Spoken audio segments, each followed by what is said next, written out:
Afternoon, everyone. We'd like to welcome you all to the Michigan Irish American Hall of Fame's 2018 induction ceremonies. My name is Kevin Donovan. I'm the president of the Muskegon Irish American Society, which is the governing body of the Hall of Fame. We're very glad you're all here, and we're very much excited to introduce you to this year's class. In front of that, though, I would like to acknowledge the board members of the Irish American Society here in Muskegon. Dee Carlson, Joe Doyle, Bruce Duff is up here, Kathleen Merrick couldn't make it, Meg Jennings is in the house, David McIntyre is serving photographer duties for us this morning, and the Honorable Neil Mullally is here as well, serving as a Master of Ceremonies.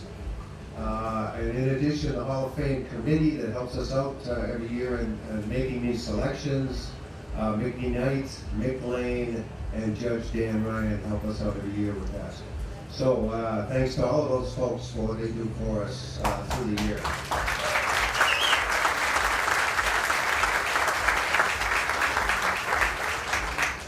And with that, I'm going to turn it over to Neil Mullally, who's the workhorse of this whole thing. Neil Mullally.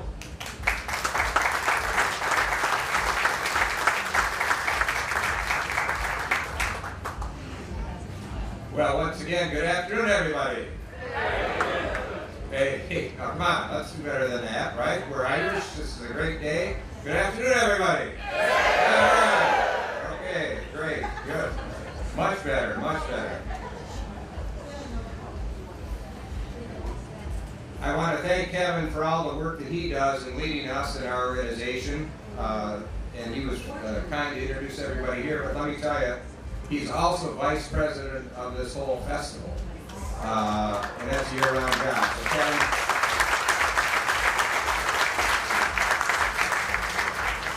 Kevin, we have some past inductees of the Hall of Fame with us, and I'd like to have them stand and be recognized. Mike Kelly, Brian Dunleavy, Ed Sullivan, and a young man who's trying to make it in radio, Michael Patrick Shields.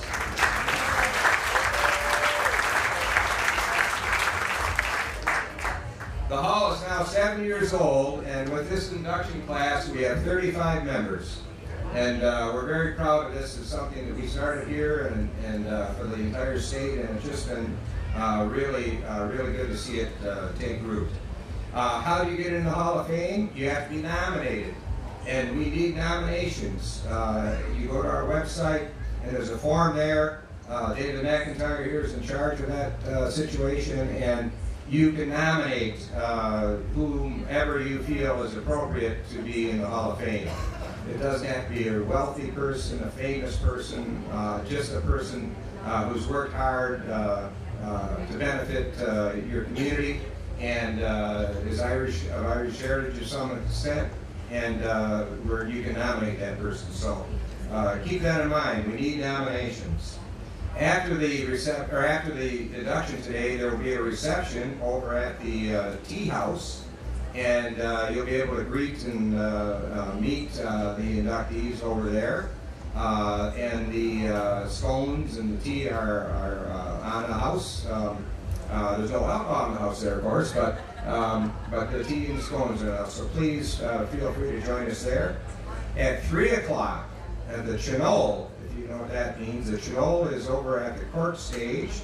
There is, that is a gathering of all the bands in one stage, the only time it happens here at the festival. At 3 o'clock, the inductees will also be introduced to that audience. So please join us for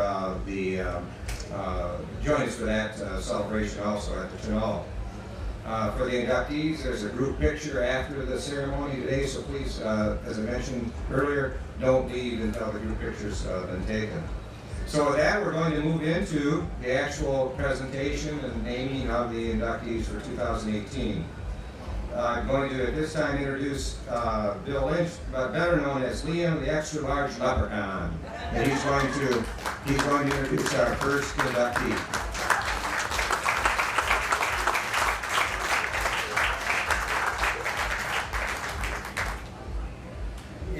incognito, for those of you who don't know the day, and didn't suit up. And I apologize, I would have gotten dressed up better had I remembered that I was going to have to do this today. Because this inductee is not just a good friend of mine, but believe it or not, has been a mentor to a Giant Leprechaun since the inception of Liam many years ago. First of all, for those of you who don't know, my daughter used to have an Irish gift shop, and she did that based solely on this nominee's running of a wonderful Irish gift shop in the little town of Hubbardston, Michigan. If you don't know where Hubbardston is, that's your problem. It is an enclave of Irishness that everybody should learn more about, because when I need to know anything about my heritage, about being Irish, I like to run up to the Celtic Path, see Pat. There's always a teapot on, and we just talk about the great heritage that we all share. So that has been a hub of my learning about Irish heritage. Whenever I need it, I know I can go up there at least for a while yet and enjoy it. Pat was a teacher for many years. She'll tell you, she retired as a phys ed teacher in middle school, if that's not enough to get nominated, to just survive that after all those years. But more importantly, and the reason that I nominated her was not just because of her educational experience here, but because of her education of Irish dance. She didn't go to Ireland and become one of those fancy Irish dance teachers that you have to do that. She did it solely for the love of Irish dance. She learned and herself, and then started a troupe, which to this day, whenever I get the chance, and I do help book for some other festivals around the state of Michigan, I try and include the Hubbardston Irish Dance Troupe, because this is a troupe that doesn't compete for the medals and all of that. They compete, or they perform for the love of the dance, and it shows in their faces and everything. So it's because of that I felt Pat deserved, because these kids, and I've watched them for over 15 years, many have their own kids now in Irish dance. I've watched them, I've seen them. Pat had some strict rules about being good in school if you wanted to dance. All that education rolled up into one made me realize how important Irish dance and culture was, and I wouldn't have known any of that had I not met this lady several years ago. Ladies and gentlemen, please, it's my honor to introduce Patricia Basie up to the stage.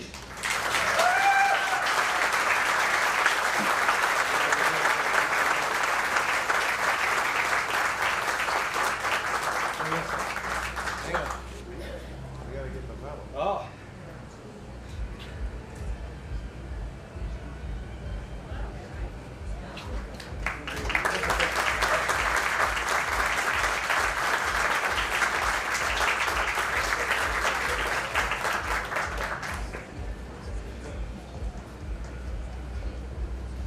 I'd like to thank the Muskegon Irish American Hall of Fame Committee for the awesome job that they do every year. I'd also like to thank my good friend Bill Lynch for nominating me, but mostly for his friendship. He is a promoter for years and years of all things Irish. If you go to any festival, he's there. And he gives up of his time. He doesn't get paid. And he does that just for the love of being Irish. I'd like to thank my family for this journey and helping me, supporting me through the years. My 43-year education career began at Central.com, teaching physical education, gymnastics, and coaching cross country. When I retired from teaching, I started teaching again, and that was with Irish dance for local children in the Hubbardston area. And I think I had maybe 6 or 8 kids. 2 of them were my own, and we formed the Hubbardston Irish Dance Troupe. We have performed at small venues, large venues, small stages, no stages, big stages, a stage that collapsed. We have also been to the Dance of the Breslin, twice at Disney World, and they performed in Ireland this summer. So it went from a small troupe, who knew, from a small troupe of about 6 kids to now 60. And their ages 3 to 18. When they graduate from high school, then they begin another journey. But all of those kids that have graduated through the years are successful. And I think my biggest reward was not only that they developed a talent in running or gymnastics or dancing, it was the pride, the self-confidence, and the poise that they developed after time, getting out in front of groups of people and showing their skills. So also then I started a business called the Celtic Path, and I've been doing that for 18 years. So it has been a journey, a wonderful journey, and thank you for coming.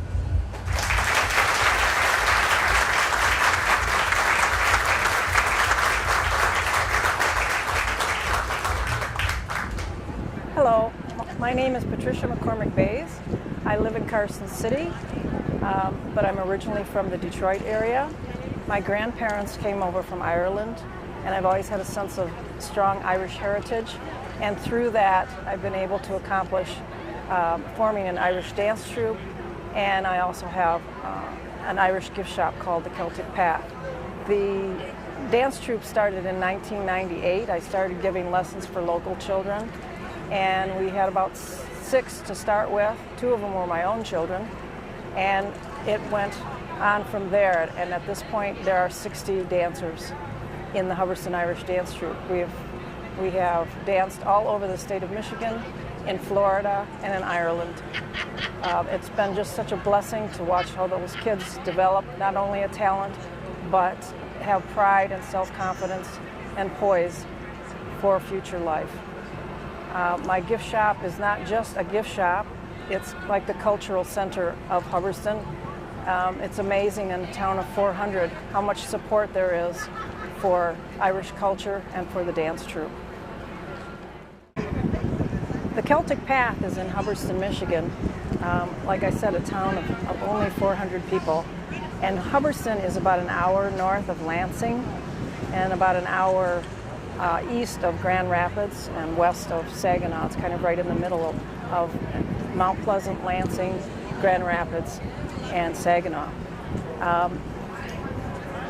One of the things that inspired me to open an Irish gift shop was just the love of Irish culture, and I just had a dream. I used to do festivals and other things, and I decided that I'm just going to have a nice shop in Hubbardston, and it went from there. So 18 years later, the gift shop is going strong.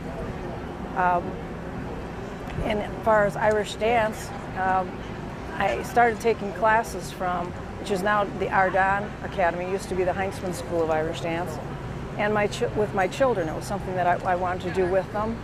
And so they would compete under the Heinzman School of Irish Dance. My teaching career is 43 years old.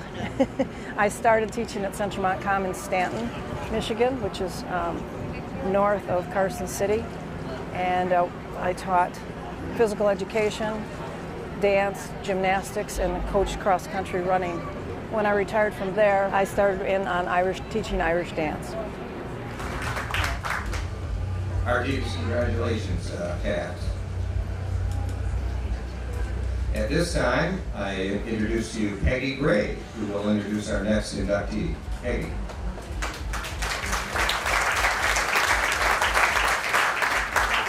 My name's Val. I'm introducing Sheila Dunleavy-Lund.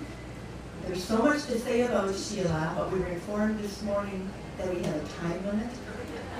And it's hard to be brief when talking about Sheila, but I will try.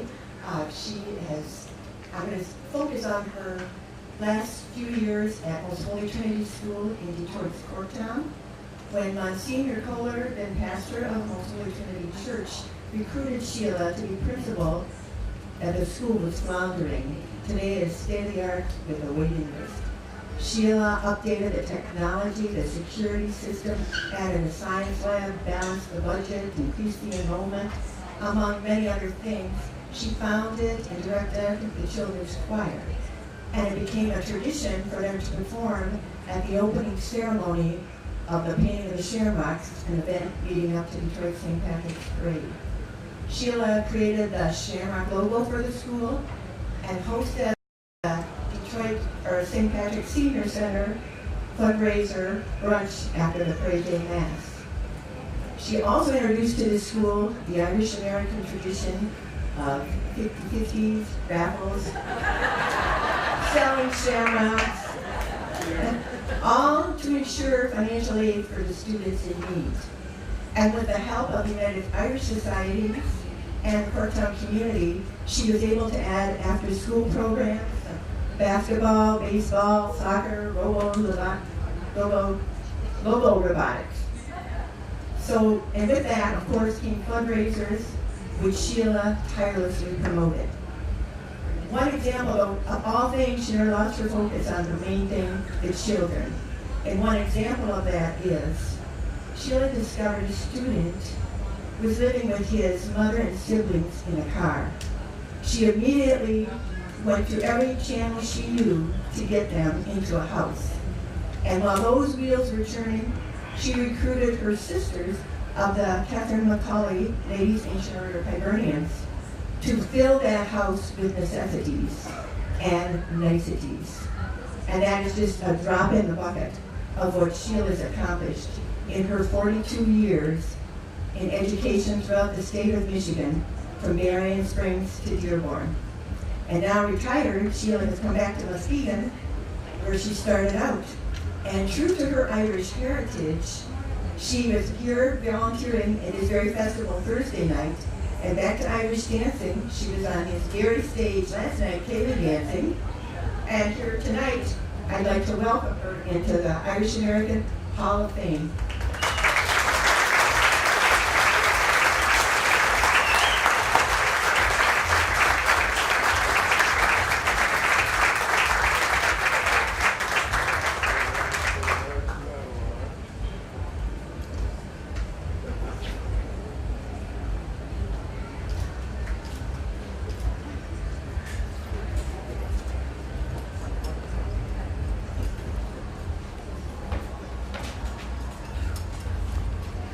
Thank you, thank you. I'm blown away.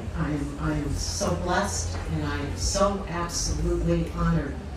I am privileged to be on this stage with these wonderful, fine Irish Americans. And last night in a panic, about 5 o'clock in the morning, I woke up and I had an epiphany. Yeah, I get those sometimes. And it occurred to me that this award is not about me. I was trying to write a speech that was thanking everyone for helping me, and then I realized, no, this award is about the United Irish support of education throughout the years. That's what this really represents. And Peggy mentioned the things that I did. I'm neither saint and certainly not, absolutely not, a scholar. My father had a phrase, and the phrase was, by the grace of God. And he'd say, I'm going golf. You going golf tomorrow? Dad? You go, by the grace of God. And I go, I'll see you next week. You go, by the grace of God. And I never, ever, ever in 37 years of education had any idea what he was talking about. Till I went to Most Holy Trinity. And it took me less than a week. I went to Most Holy Trinity, and again, I was blown away. I went, what did you get yourself into, Sheila? You're not ready for this. I'm in the alley, and there's a Detroit policeman. My custodian has just been knifed in the hand, and her car has been carjacked. And, of course, I asked the police, what do I do? He said, you need security. I said, we don't have any money. And he said, you need security. So the very next day, by the grace of God, and that man walked in the door and said, what do you need? I said, I need security. And honest to God, it is the truth. He paid for the entire system, the whole thing. And every single story at Trinity goes like that. The day of the carjacking, I walked across the street, a man greeted me in the street, and he was at alumni Trinity and said, "Hi, you're Sheila Dunleavy. I want to start a soccer at your school, I'm an alumni." I go, "Good, that's great, I like soccer." He says, "And I want to pay for everything. I want to pay for the uniforms. I'm going to coach it. I'm going down to the train depot down there. I've already cleared the land. We're going to put the soccer nets up downtown Detroit here." I said, "This is great. I love free stuff." And that was the story of Trinity. And at Trinity, I became a beggar. I became a beggar, and I was taught by one of the greatest Detroit Irishmen of all time, Monsignor Russ Kohler. And I went to Monsignor Russ Kohler at one time because it gets a little embarrassing, begging all the time.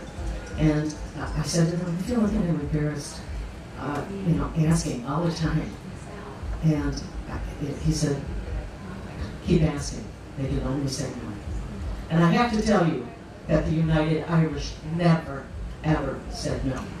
And it was because of the United Irish at Trinity that we turned no children away. Anyone who wanted and deserved to go to Most Holy Trinity went to Most Holy Trinity. But that's not my story, that's your story. And that's your story of your support. During the Dark Ages, it was the Irish who promoted education through their fostering of the monasteries and their fostering of artists and scholars. And it was William Butler Yeats that said, "Education is a pail to be filled, is not a pail to be filled, but a flame to be ignited." I thank you, my Irish heritage, for kindling in me and supporting in me that fever for education. Thanks to you, I didn't waste 42 years just filling empty buckets, but I got to kindle the flame of education in others. I thank you very much.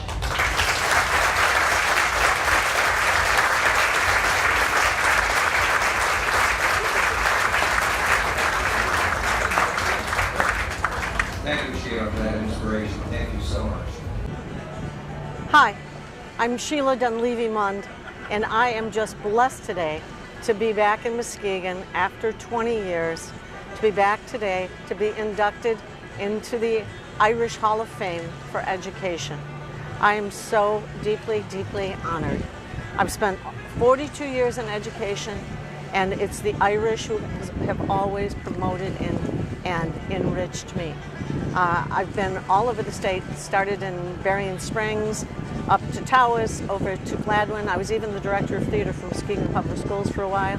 I spent 15 years at Montague High School. It's wonderful now, I've retired a year, and I'm back at White Lake. But this is just the extreme honor for me. And it was wonderful the last 5 years of my life. I had the opportunity through the United Irish to promote a school in Detroit, and we did miraculous things together. The most fantastic influence I've had is my Irish heritage. The Irish have always thought education was the most important thing. Yeats called it not a pail to be filled, but a flame to be kindled. And my Irish heritage, especially my parents, it was never a thought of if I would go to college, it was how. But I did, and they always supported me in that venture. Because of that, I had some excellent opportunities. And in every opportunity, it was always my Irish heritage that came back and supported me. At Most Holy Trinity, it was the Ancient Order of Hibernians, whose motto is friendship, unity, and loyalty. And that loyalty and that friendship and Christian charity is something that has guided my life for the past 42 years. It's not, my career has given me more than I could ever give. It has given me so much joy. I just hope those in life have an opportunity to be an educator, to have the opportunity to light the flames in other people. Our third nominee was nominated by Dee Carlson, and Dee Carlson cannot be here today, our board member, and so I'm going to introduce this gentleman to you on her behalf. Mickey Knight has dedicated his life to public service as an educator, as a legislator, a lobbyist, and has always displayed the highest degree of integrity and professionalism. He graduated from Adrian High School, where he excelled as a leading multi-sport athlete. He then attended Michigan State University, where he was a varsity baseball player, and he also played for the gold medal winning American exhibition baseball team at the 1968 Mexico City Olympics. After graduating from Michigan State with a bachelor's degree and master's degree, he served as a teacher, coach, and administrator, primarily in the Muskegon Public School District. He is a lifelong member of the Muskegon Irish American Society. In 1978, he left education to work in economic development, and Governor Milliken appointed him to the Board of Trustees of Grand Valley State University. In 1980, he was elected as a state representative from the Muskegon area, and he served here notably for 12 years, notably for 12 years in the legislature, where he earned the respect on both sides of the aisle. Attorney General Frank Kelly was appointed with him by Governor Blanchard to travel to Ireland at the invitation of the Irish American Partnership. And for the next 10 years, Mickey assisted in fundraising activities supporting peace projects in Ireland. In 1993, he left the legislature and founded Knight Consulting, a multi-client lobbying firm based in Lansing. He remains actively involved in issues affecting the citizens of our state, and he's especially endeared to the Muskegon area and our Irish Music Festival. Some of you may have noted, Mickey is also a member of our committee. He didn't know that he was being nominated. He did not participate in any of that decision. And so we're really proud to welcome one of our own, so to speak, here into the Michigan Irish American Hall of Fame, Mickey Knight.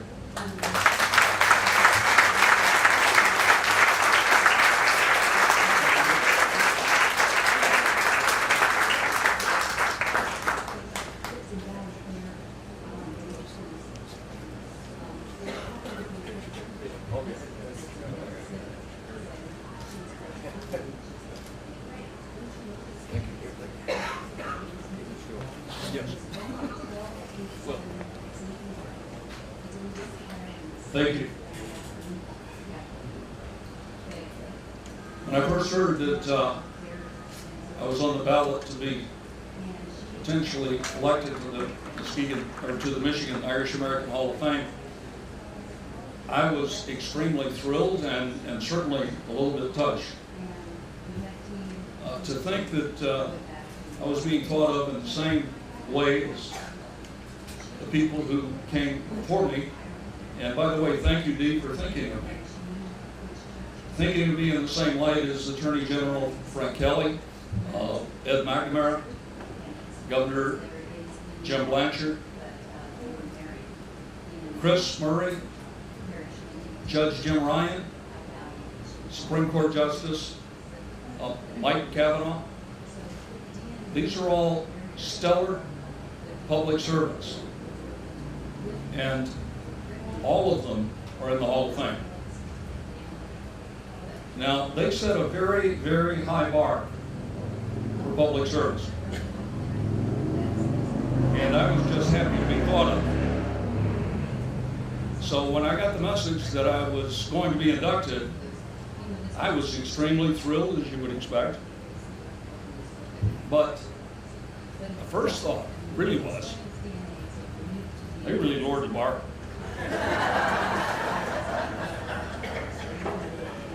Now, to be associated with these folks that are all outstanding public servants and members of the Hall of Fame is especially gratifying and a very high honor. Time, both personal and professional, has been devoted to projects both here and throughout the state, involved an awful lot of time. Now, I have to confess, my public service has never been a nose to the grindstone kind of a job. In fact, it's been great fun. I was very fortunate to work with a lot of people that were smart, hardworking, dedicated, and found great fun trying to make this community, this state, a better place. So, having said, Lord Barbet, and that I really being honored for a career that has been great fun, perhaps I should very quickly say thank you to my family, thank you to the folks I had the good fortune to work with, thank you to the Hall of Fame committee. Take this lovely plaque and run before they change their mind.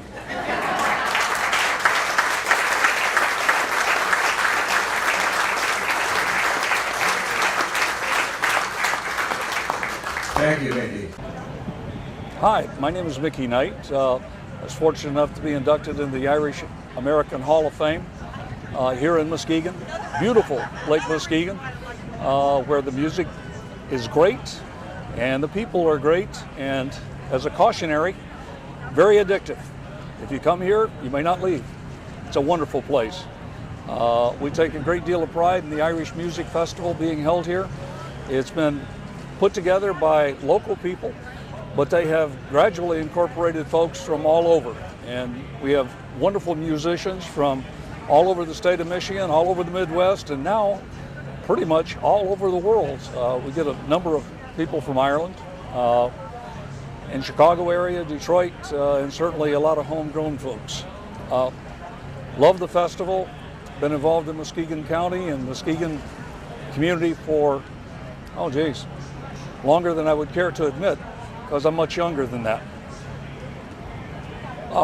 Served in the legislature here for 12 years, was a school administrator here for the Muskegon Public Schools for 8 years prior to going to the legislature. Was involved in economic development, started my own lobbying firm, which I've done for 22, almost 23 years now, 24 years. I guess that been involved with a number of things. One of the things I'm very proud of was being involved with the Irish American Partnership, which was an organization of Irish folks and Irish Americans that were working to raise money to help with economic development, education, and with the peace process in Ireland. Did that for a number of years, and was very enjoyable, very satisfying, and I think was helpful. That and been involved with the Irish community here, and some of the traditions that were started since I've been around a long time. We were sometimes inadvertently starting the traditions. We did start the tradition.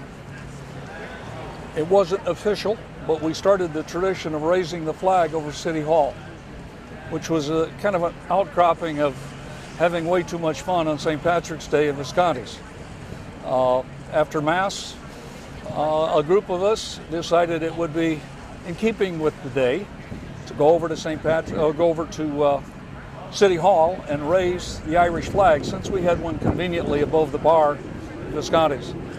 So there were a crew of us walked over, a substantial number, probably 10 or 15 or maybe 20, walked over and raised the flag appropriately below the American flag. And as we were doing that, a number of people came out of City Hall and joined us. And thereafter it became a tradition. And of course we didn't have permission to do it, but we figured that if we were friendly enough, no one would object. And certainly they didn't, and it's become a tradition, which I think is still done now. One of the ways that I got involved here in Muskegon was with the Exchange Club, which was a group of folks that was a little bit larger group of Irish folks than you might normally find. And Tom Brown, Tom Powers, Richard Hammer, a number of people in that organization were very enthusiastic, and our community here was having a great deal of difficulty. We were moving from a heavy industrial town to losing a lot of jobs and losing a lot of industry, and we were interested in trying to help go through that transition and create other kinds of activities here and become a lot more oriented toward the lake. As a result, did a number of festivals in the fall, and those festivals eventually, I think, led into having the Irish Music Festival. Certainly, back a number of years ago, we were members of the Ancient Order of Hibernians, and there were at the time restrictions for the Ancient Order of Hibernians that there were no female members. And we violated one of the basic premises by electing a female president of our local Irish group and unit of the Ancient Order of Hibernians, and were promptly dismissed, which is, I think, the origin of our Irish American Society here in Muskegon. Casey Hartz, fine lady, a wonderful professor at the community college here, was elected president, and that led to the demise, I think, of our Ancient Order of Hibernians, and I think most of our folks were very pleased because we could broaden the base and certainly entertain across the board all the Irish folk here. And that has been extremely enjoyable and I think helpful too. Our next inductee was actually, you're going to hear me twice, unfortunately, so please don't doze off or anything. I nominated myself. Mark Martin has been one of America's top professional sports fishermen for more than 30 years and is inducted in our field of sports in the Hall of Fame today. He is a former world champion professional walleye fisherman, is a member of the Freshwater Fishing Hall of Fame, and in 2001 was National Angler of the Year in the United States. During his career, he has participated in more than 200 fishing tournaments and won more than $400,000 in prize winnings. He promotes the sport of fishing in Michigan, across the United States and in Canada, through television programs, outdoor sports shows, seminars, fishing clinics, and he especially has been a lifelong supporter of building fishing through his children's fishing schools. His Upper Michigan winter ice fishing schools bring to our state some of our country's best professional fishermen and outdoor writers as instructors, and have spread Michigan's reputation as a year-round fishing destination. He is a prolific author of books and articles, and has been honored most recently as a member of the Michigan Outdoor Writers Hall of Fame.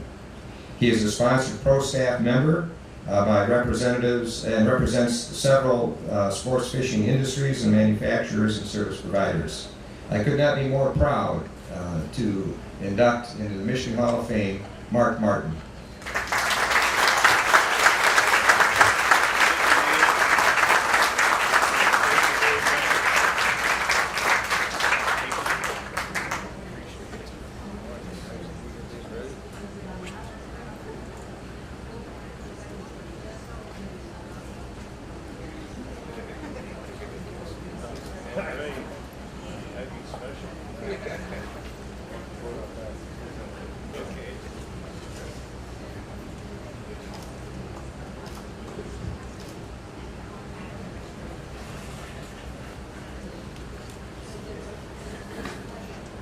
Well, this is interesting to me because I didn't know until not too long ago that I was getting inducted into the American Irish Hall of Fame, and I feel real proud of that, and I really want to thank the association for thinking about me. And the other thing is, it all started right here.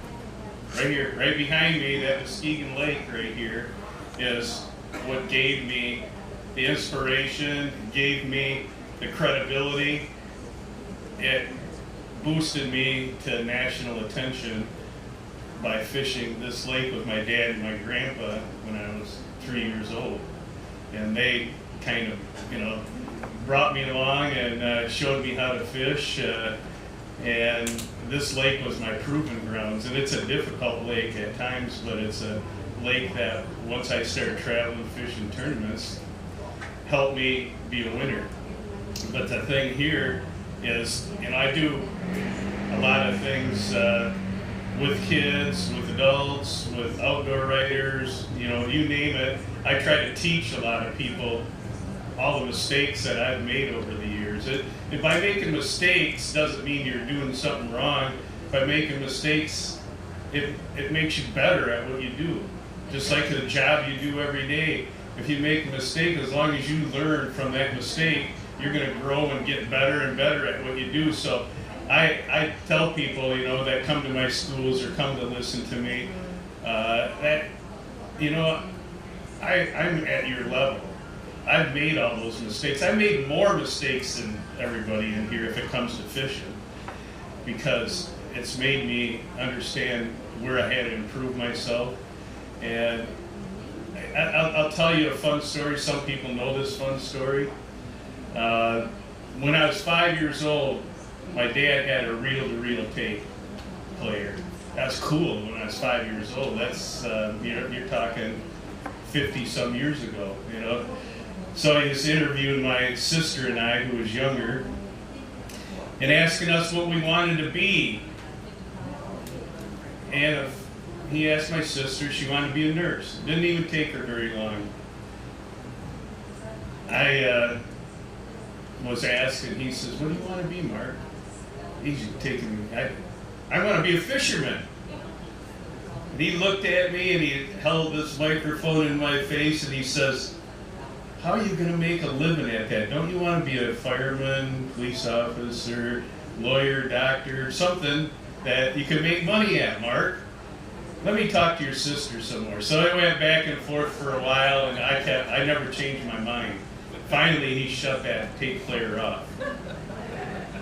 At 5 years old, you know, I mean, it amazes me today when I listen to it that I was that obstinate about it. But I won the world championship in 1990 for the highest money at that time in fishing. And I beat all my mentors, beat all my idols, and I was kind of in awe over, you know, what I accomplished, because these are the people I looked up to, and that I could, you know, I was beating them but to do it in the national forum was even more special. But anyhow, I come back and we're eating supper because my mom and dad wanted to have an honor supper for me. So we had the whole family there and everything. And I see this reel-to-reel tape sitting over in the corner. I said, "What are you going to do with that thing?" Yeah, I've been thinking that. And after supper, my dad turns it on, and there's only 4 of us that knew what it was. You know, as soon as I heard it, I heard that interview, and everybody's just quiet. You can hear a pin drop around that table, and they're snickering and laughing and snickering and laughing. My dad turns it off, and he looks right across the table at me, and he says, "You know something? I could have been wrong about that." Brought a little tear to my eye, because when your dad looks at you and said that he's wrong, he's not going to say that very many times. So that made me feel that I was on the right road to helping people. And, you know, and along the way, I've had a lot of help, had a tremendous amount of help. I haven't achieved this by myself, you know. So I want to, you know, thank everybody involved, my friends, my family, you know, fans, my wife especially, sitting right here, because without their support and without your support out there, you know, it takes a lot of people to make other people go to the top, and if I can help more people as long as I'm on earth, I'll do that.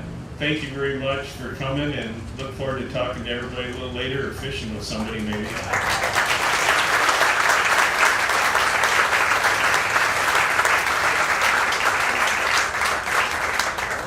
Thank you, and will you tell us some of your secret holes, secret spots? All right. One's right behind here. Hello, I'm Mark Martin, standing right here on Muskegon Lake where I cut my teeth and was able to get this Hall of Fame award right here that I got inducted here today at the Irish American Hall of Fame. And this is where it started, right here behind me on this lake right here. In fact, within this camera shot right here that everybody's getting, I probably caught 30, 40 master anglers right here of walleye on top of everything else. So I know the value of, you know, taking people out, showing them a good time, and teaching people how to enjoy the fishing that is right here amongst them. But you can, once you learn how to catch these fish, you can go all over the United States and Canada, and that's what I do now. Is I go around North America, and I got ice fishing schools in the wintertime. I got open water schools that I help people understand their own equipment on their own boat and go out with them and show them how to do that. In the wintertime, they got their own shanties. I go with them. And my pro staff too. Without my pro staff, I couldn't be a school, because you need a lot of people doing a lot of, you know, education. You know, I can only educate a few people at one time, and I can only have my pro staff educate them. But you know, this is a cool event right here, you know, and I want to thank the Irish American Hall of Fame, and you know, I just feel honored that they recognized me as a teacher in this great you know, area of Michigan right here. So it's a pleasure that I'm able to do this. But the other good thing about, I can talk to my local people here today, that my fans and my friends that came down, and I never get to do this, you know, and see so many people that I know. So it's a special treat for me today to be in front of everybody and talk with them. And a lot of people are going, is that Mark Martin out there? Because I don't have my tournament jersey on, I don't have my hat on, you know, it probably look a lot different to everybody, but you know, that's one thing that I'm definitely, I feel naked without, but you know, it don't keep me from doing what I got to do here today. And I'm gonna, you know, help people the rest of my career, you know, that I have. And now I got a brand new television show with my cameraman Adam Crank standing over here to the side, and we're gonna bring little things of interest, not just fishing, but bees. I got collected, you know, agates on the shore and everything like that in Michigan. I'm going to bring different things to people. People find, you know, they think I just fish, but I hunt, I fish, and I like to show people how to enjoy the outdoors also. So if anybody wants to go to my website and kind of see what I do and enjoy what I do there, they can go to Mark Martin's Fishing on Facebook, or just come and friend me on Mark Martin. But the other thing, I have it on YouTube also, Mark Martin Fishing, and you can see all the episodes that we've done. So make sure you go to that, and you can, you know, watch every week for a new episode to come out. And I like look back there and I go, man, you know, I know this lake like the back of my hand, so I know if I went a little bit further over one way, within minutes I could catch a fish if somebody gave me a fishing pole. Even right off of this pier right here, even though there's slop right here, there's fish right out in here that you can bring right out of the weeds. But no, I appreciate you know, everybody being here today, and it made me feel really good, and I'm looking forward to wandering through the Irish Festival here in Muskegon and seeing more of my friends and seeing more of my fans, and just meeting new people out here and just taking in all the festive things here. You know, I was inspired by my grandfather and dad, who had Irish background, and they're Irish, and they lived here their whole life, and you know, they came as you know, immigrants. You know, my dad didn't, but he was born here, but my grandfather was, and he came with an Irish immigrant background, and you know, he loved to fish out here. So when he had a son, which is my dad, he took him out here. He took him all over. And then when I came on the scene, then they took me and showed me how to enjoy what I didn't know if I liked it or not. I mean, I'm 3 years old with fish flopping around me in the boat, I was more scared, I think, than anything. But pretty soon I was like, wow, you know, they put a rod in my hand finally, and I'm like, wow, you know. So with the help of my family, I became to love it, and then I lived on Spring Lake over in Grand Haven, Spring Lake, Ferrysburg area. I lived Lloyd's Bayou, so I had water right here, right in behind my house type thing. So that helped encourage me. And when I was, I told people this story here at the induction, you know, 5 years old, I got interviewed by my dad on a reel-to-reel tape. And that was, you know, I didn't know it was going to be such a experience until years and years later. And he asked my sister and I what we wanted to be. And I kept telling him at 5 years old that I wanted to be a professional fisherman. And he kept telling me, even though he loved fishing, he said, "You can't make money at that, Mark." And I said, my sister, "Well, what about, you know, you want to be a nurse, so what are you going to do when you be a nurse?" Then he'd come back to me, "Well, Mark, have you decided if you want to be a policeman or doctor, lawyer, or whatever?" I said, "No, I just want to be a fisherman, Dad. You know, it's fun." Finally, he just turned that switch off and turned the reel off. He just knew he wasn't getting anywhere with his son. And his son had a two made-up mind, one track, fish. And so years went by, and I won the first world championship of fishing. I'm the original champion of the walleye circuits that started way back in the 80s and 90s. I'm the original champion. So I come back from winning that, and they throw a party for me. I got all my relatives and friends at the, you know, eating. And after supper, my dad turns on the reel-to-reel tape without saying anything to everybody, and all of a sudden you can hear these little kids talking, and I knew what it was right away. It was that interview. And so everybody was like listening and snickering and laughing, and he turns it off when it's done, and he looks across the table and he says, "Mark, maybe I was wrong."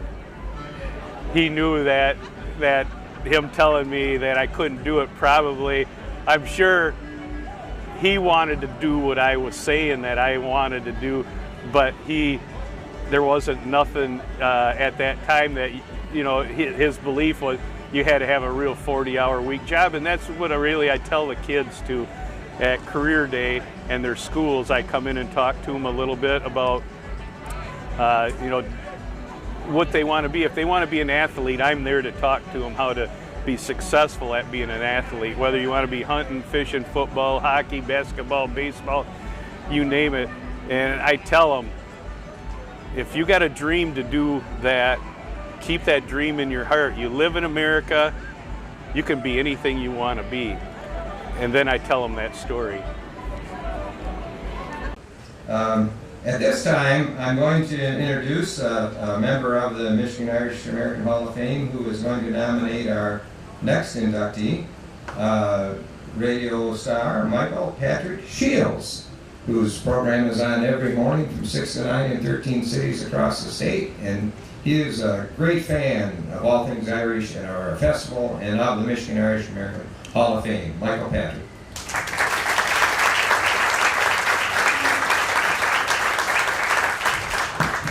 If you ever go across the sea to Ireland and you ask one of the guest house operators, how do you deal with all these American tourists, talking with them when they come through, they will likely tell you, we work the weather on them.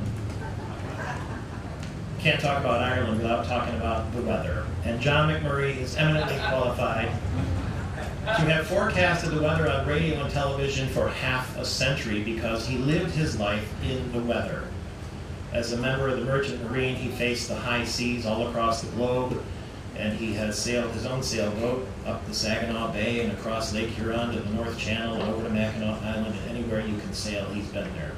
He also raced in the Cannonball Run powerboat race from Miami to New York with J.P. McCarthy, another Michigan Irish American Hall of Fame member, the Radio Hall of Famer, performed his radio program with John for decades, and they spent a lot of St. Patrick's Days together too in Corktown, as did the great Blackthorn Band with J.P. McCarthy. And congratulations, fellas, by the way.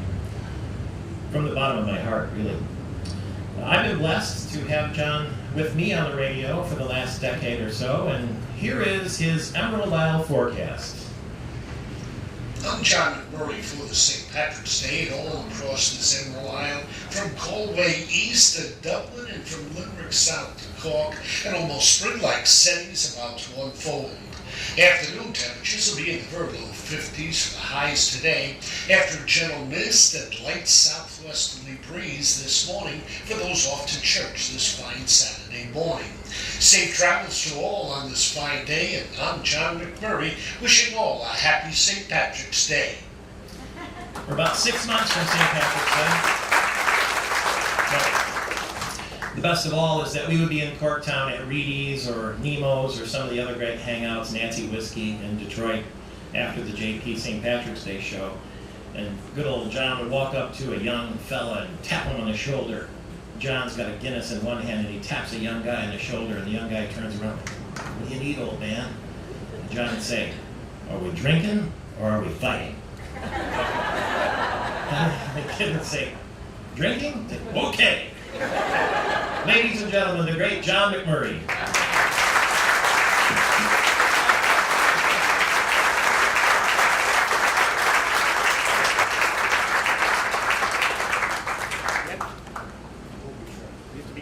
Gotta be united. I'll do this one for God, thank you.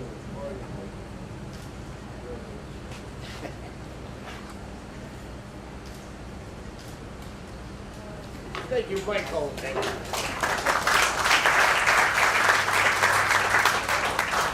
Thank you so much, Michael. Good afternoon, everyone. And it was a pleasure to be asked by Michael for the induction into the Hall of Fame. And I think it happened about 3 or 4 months ago. Half a dozen of us were out in Detroit, possibly down in Corktown.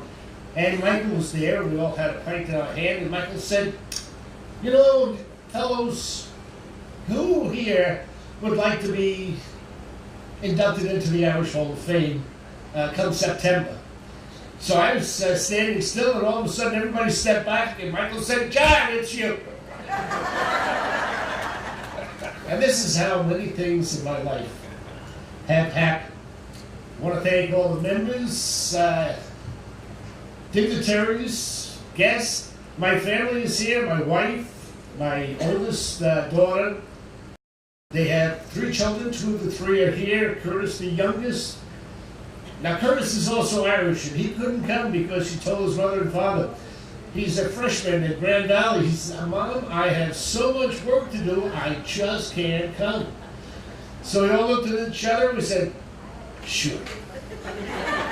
But I'm pleased to acknowledge Ryan, my son-in-law Kevin, and the youngest daughter Maggie, who's finishing up one more semester on a master's degree at Grand Valley, and Ryan also graduated from Grand Valley. So we've been spending a fair amount of time on the west side of the state. But I do come from an Irish family. I was born and raised in New York City. I have 4 sisters, 2 older sisters, Kathleen and Claire, and 2 younger sisters, Mary and Patty. So not only do I suffer from the only male in the family, but also the middle child syndrome. 2 older sisters, 2 younger sisters, and especially the 2 older sisters were constantly telling me when I was a youngster that I was adopted. You're adopted. Look at us. We all have red hair. We're little girls. They picked you up out in the street. And I would run to my mother and I said, "Mom, am I adopted?" She said, No. You're in for big things." But lo and behold, many things happened in my youth. I managed to go to the college that I wanted to, spent time out on the ocean in the Merchant Marine, and spent another 5 years in the Air Force before coming to Michigan. And I had the good fortune, by sheer accident, to meet up with J.P. McCarthy. It was the morning radio ad on WJR in Detroit. And at the time, they were replacing, or at least they were eliminating one position, and I happened to call down to the station to find out if they were interested in looking for another meteorologist. And the young lady that I was speaking with, she said, well, what is this all about? Because I was just going to inquire with JP, because I had met him a few times in the past, whether or not they were looking for another meteorologist. And she said, oh, that's a decision in the programming department. So all of a sudden I was transferred to the programming department. Next voice I heard was the program manager. And I, after just introducing myself, he said, well, what do you have to offer? I was really just inquiring, looking for another meteorologist, and I interpreted his comment, they were looking for a proposal. So off the top of my head, I made up this proposal of how I do this, that, and the other thing. He goes, well, that sounds pretty interesting. My wife and partner at the time was standing off to the side, and I'm trying to write down on a piece of paper, and he said, well, can you come down and see us? And it turned out the next day, I went down to Detroit to see Kurt Hahn, the program manager. Got there at 8 o'clock when he was looking for me, and lo and behold, some disaster came about, and I was ushered in to speak to a gentleman who had an absolutely great pair of pipes, Oscar Finette. And Oscar was a very gregarious person, and he said, well, John, why are you here? So I started to outline, my proposal. And he was nodding and smiling, and I thought, that's going well. A few minutes later, Kurt Hahn came in, and after a few minutes of introduction, he said, well, what do you have to offer? And I started again, and he's nodding. And after a few minutes, he said, let me go get the general manager. So he went and got the general manager, and he came down, and he said, well, after introductions, he said, what do you have to offer? I thought, I just did this twice. I started again, downshifted, went right through the whole presentation. He was nodding. Kurt Hahn said, lunch. We went to lunch, and I got the job over a bowl of vichyssoise soup. And that has been the mantra of my life. Never give up, or never try something that you haven't done. Forge ahead, and most of the time, with a bit of confidence and just looking somebody square in the eye, you will get an awful lot of things accomplished. I am really humbled to be on the dais with these people. I can't even catch a fish. But I do have one final little story. There's an old Irish expression that we have all heard, many of us, going to wakes, funerals. And the expression is also very short. It's one soul out and one soul in. 23 years ago, I was at JP's funeral, had 2 cardinals and 3 bishops at that funeral. And at the same day,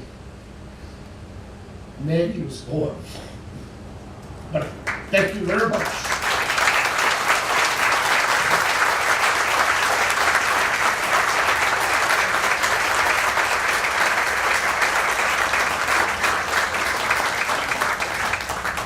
Thank you again, John, for that inspiring delivery and message. One of the conditions of John being admitted was he had to guarantee good weather this weekend, so he keeps a look at that.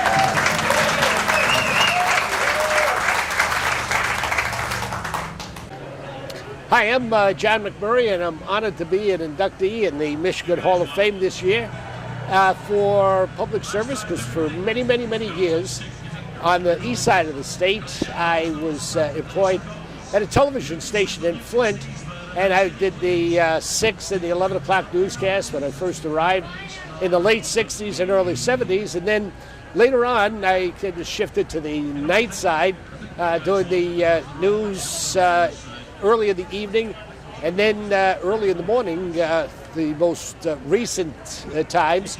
But in 2016, my contract expired, my shoes got too old, so I left the world of television, but I was still doing the radio broadcasts on WJR that we had been doing for about 35 to 40 years with the morning host, J.P. McCarthy.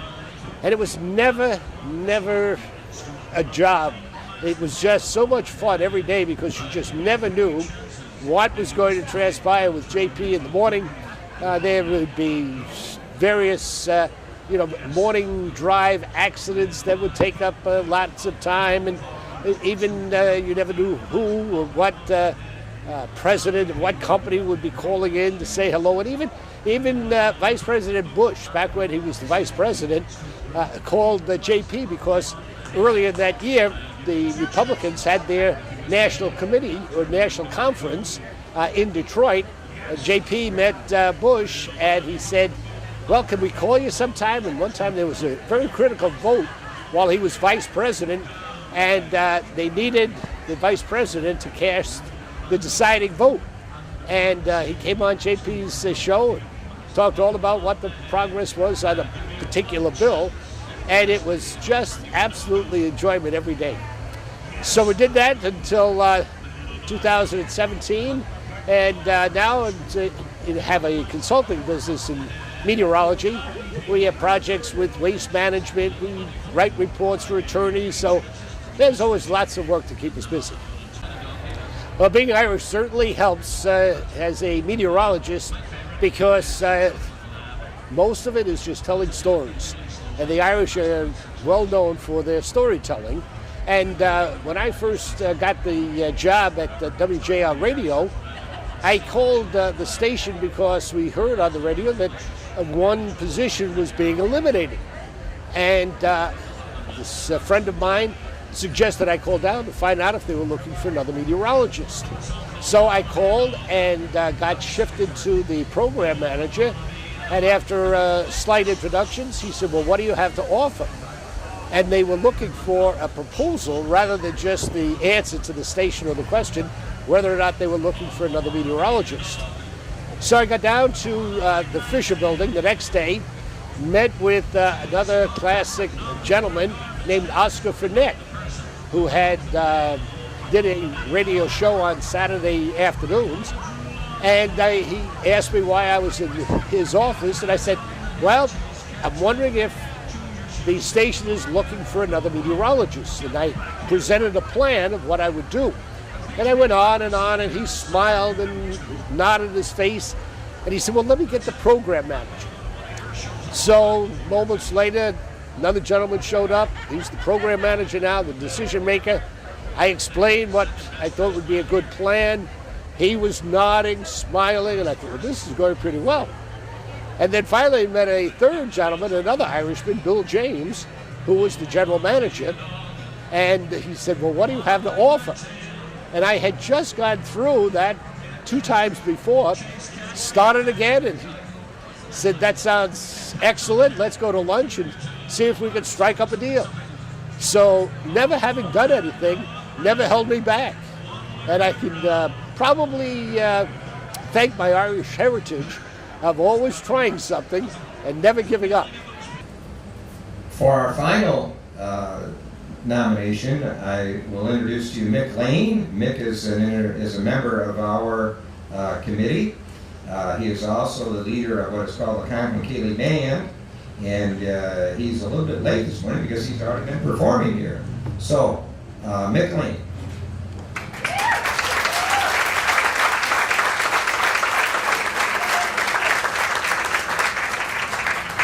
Good morning. Yeah. You just got up, didn't you, Frank? Yeah. Listen, I got to tell you, when I was asked to serve on this committee, it was an amazing honor to me. It gave me a chance to have a voice and accomplish some things, specifically in the area of music, that I really wanted to. And so we all vote, on who these selections are, led ably by Neil. Can we have a round of applause for Neil? Let's have another one for Kevin Donovan. These guys just do it. And I'm always amazed because I work with volunteers all my life. And I think volunteers are the most important people in our society, and these are two of the best. So what I did, because I've been ordered to take it short, and that's very difficult for me. While we all vote on all the nominees, I kind of wanted to make sure that our hall had legitimacy. So, you know, we put people in this thing like Al Purcell. Al Purcell was the first guy that I got in here. Al was, or nominated, I should say, one of the great Yellen Pipers in the world, universally respected internationally, and he came in, and that gave us legitimacy. Later we put Pat Bonner, who was a Beaver Island Donegal fiddler. He was kind of like the man who saved, or at least preserved that wonderful Donegal Island tradition in Beaver Island. 1988, I'm at the old chalet. We work our way upstairs, and there's this band, Blackthorn. And I'm listening to them and the harmonies and the arrangements. And I thought, I really want to do that. Like, that's amazing. And over the years, and I think I bought a tape, and Richard, I think it was Red, the first one, I'm not sure. I bought a cassette, man, whatever, I mean. And then as I listened to that, I bought the next one, and the next one. And I still have those tapes at home, and they were the guide we took. These guys were a tremendous inspiration. You know, we have the people like Bonner, like Purcell, legacy people, but we also have the people who their absolute devotion to the music, getting it right, harmonies to die for, arrangements, and as Gary told me, they just like to have fun with it. And all these years later, from 1984, they're still here. I think they are absolutely deserving to be in the company of those legacy people. Ladies and gentlemen, Blackthorn.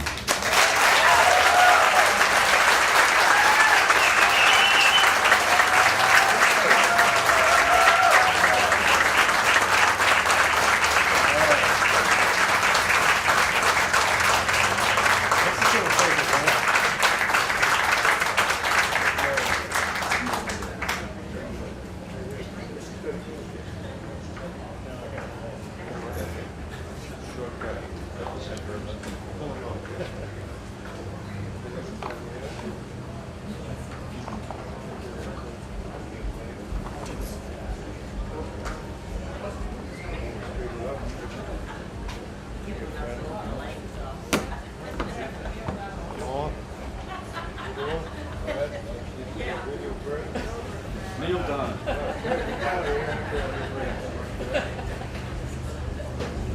You guys gotta keep these on.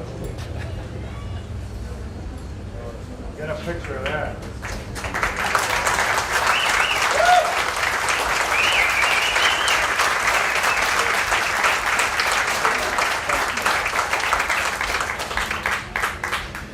Well, good afternoon, and thanks for coming here, and thanks.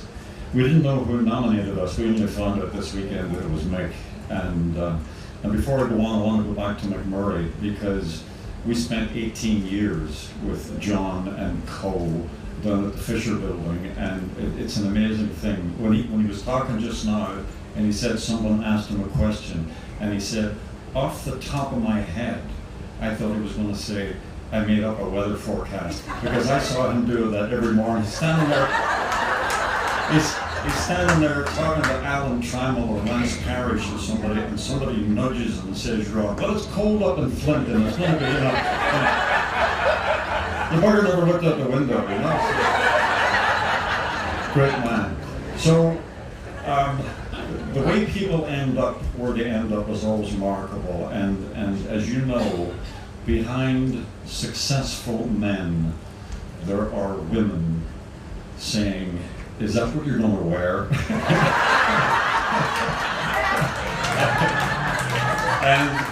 and we have two of the women with us, two of the wives were able to make it out today, and they're both called Mrs. McMullen. Now, we're not Polly, whatever you call them. Okay, one is Mrs. Gary McMullen and Mrs. Richard McMullen. So Nora and Sandy are here with us today, and and beyond that, the wives and the families and the support and the nonsense that they put up to help us do what we love to do is just remarkable. So give the wives a round of applause for us.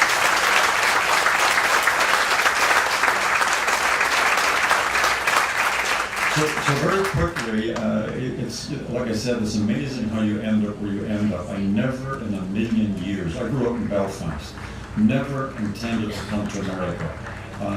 We used to see Kojak and the Beverly Hillbillies, and I thought, I'm not going there.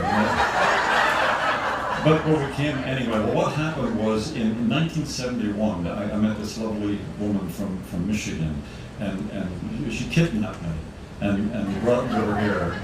And my family wouldn't pay the ransom, so I was stuck.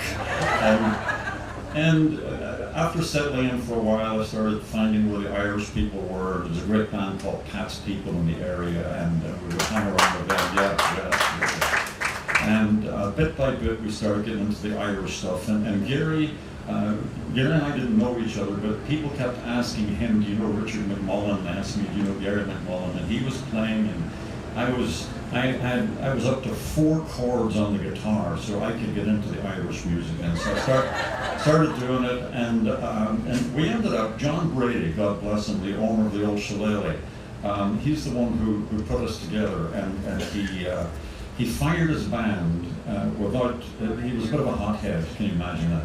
And he fired his band without having a replacement. Somehow he got my number, he called me up, and he says, can you come down? And I said, well, yeah, sure. And he says, do you have any other musicians? But I said, I don't. He says, well, you're going to need some. He said, because it's kind of a rowdy place. If you think of the chicken wire scene in the Blues Brothers movie, it was about like that.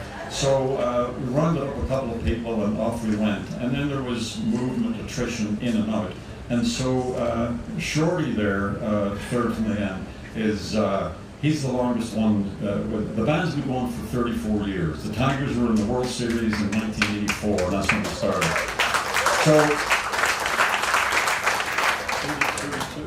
So Fred Klein joined the band 32 years ago, okay? Gary came in shortly after that, 30 years ago.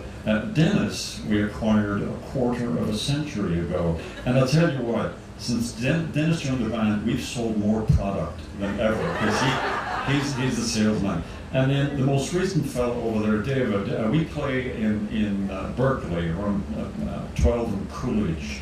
And I was going up Woodward, and you got all these fellas on the street corners. Well, there was David with a sign, "We'll fiddle for food." So we took him on, but he eats like a horse, and we've lost a fortune on him ever since then. And when we were told we were going to be here, the first thing I did was look at the website, and I saw Kathy Ryan is in this, and Al Purcell, just an amazing evening piper. And I just couldn't believe that we were honored to be inducted, and thanks to all of you. There's people here who have grandchildren who now come to see us. It doesn't make you feel well good, but we're glad they do. So we're happy to be here, and thank you very much for all of your loyalty over the years. Thank you.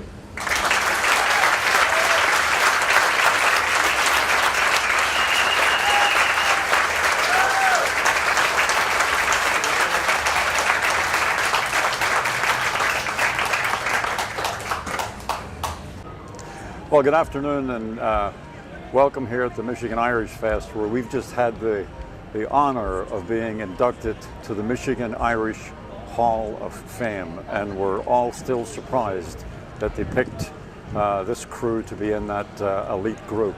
And this over here is Gary McMullen from Williamston, and he's our banjo man. Dennis Green is from Ferndale, he's the bass man and our product manager.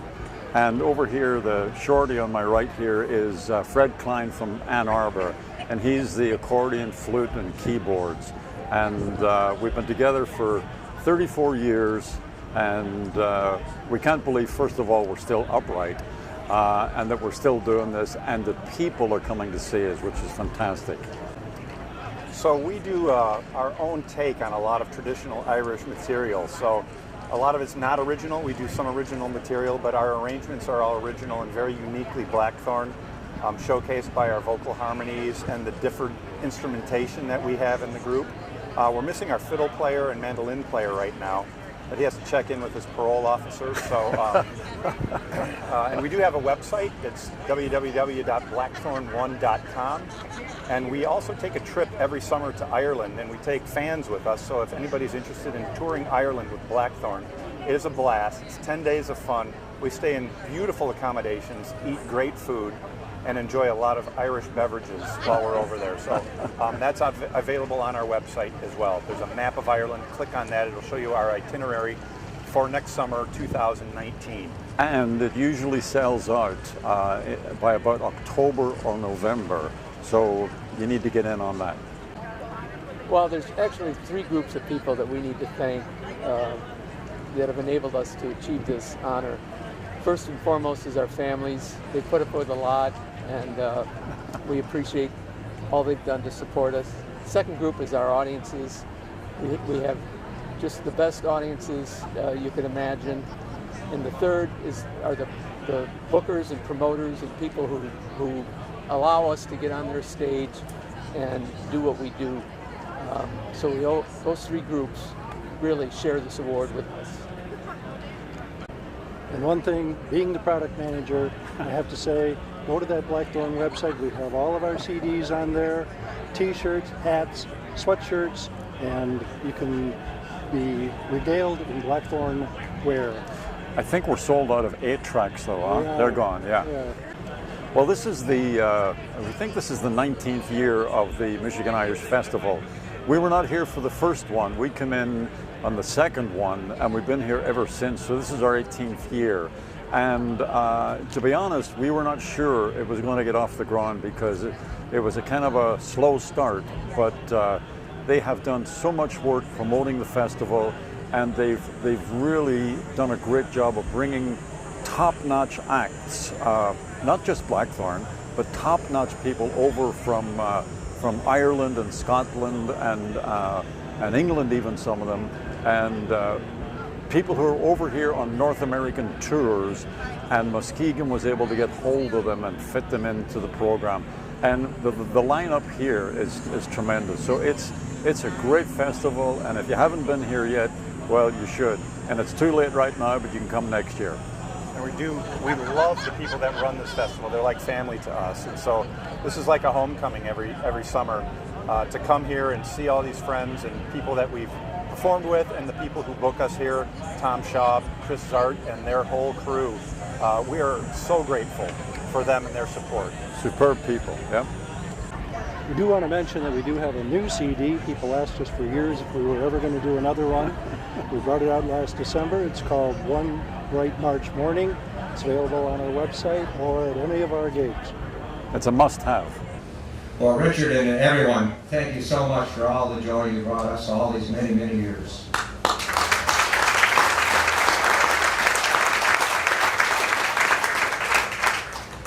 Well, this concludes our ceremony for this year. Let me remind you that we need nominations for the Hall of Fame. That's how you gain entry to the Hall of Fame. And the nomination form is at the website. You can just Google Michigan Irish American Hall of Fame or Muskegon Irish American Society. And you're welcome to submit nominations. As I said, you don't have to be famous, you don't have to be wealthy, any of that. We have a lot of folks who just do a great job in their careers and in their community that really merit being in the Hall of Fame. We're supported by donations. You can go to the website and you can make a tax-free donation to the Hall of Fame, and we certainly appreciate that because that helps us defray our expenses. I remind you then of the reception over at the Tea House tent. You have the Hall of Fame inductees will be interviewed over there by Mr. Kotis that you were introduced to earlier. Please, inductees, stay for the group picture here right afterwards. The stage we have to clear out, but they'll be there. And then don't forget the Chenal at 3 p.m. at the Cork stage. And so Have a great year, and we'll see you back here next year. Thank you.